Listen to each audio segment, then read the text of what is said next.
Bananas came to the Caribbean as early as the enslaved Africans for whom the fruit became a staple and which they were allowed to grow on their produce plots. In 1870, Captain Lorenzo Baker of Boston, while on a Jamaican mission, sailed from Port Antonio with fruit he bought at 25 cents a bunch from peasant farmers in Portland Parish and sold for $2.50 each in Boston. He subsequently formed the Boston Fruit Company, which began a two-way trade, bringing goods that he sold in Jamaica while taking home bananas. He encouraged large-scale cultivation, challenging that the first person to plant 10 acres would become rich. The community, rich and poor, responded, and by the turn of the 20th century, bananas were a leading Jamaican export crop, as United Fruit Company, formerly Boston Fruit Company, introduced refrigerated ships in 1903 to transport the fruit.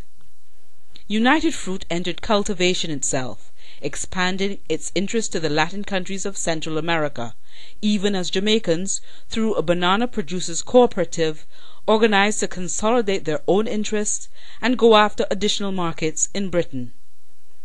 While United Fruit grew in influence with the U.S. government, it would play a big part in the evolution of what became known colloquially as banana republics, for their dictatorships famous for repressing workers mainly on the banana plantations. By the 1940s and 50s, the impact of the banana industry could be seen on other aspects of Caribbean culture. Harry Belafonte's 1956 album Calypso, featuring the Banana Boat song, became the first LP in the pop era to sell 1 million copies. Evan Jones, the Jamaican writer and academic, himself from Portland, celebrated bananas and its people.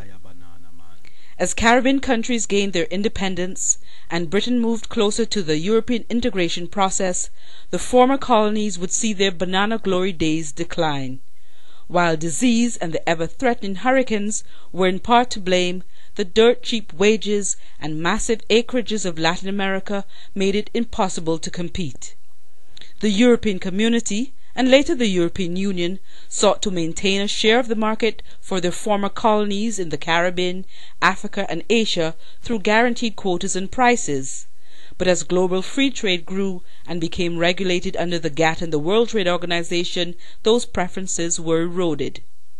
United Fruit has cleaned up its image and has transformed into Chiquita, the largest player in the banana business.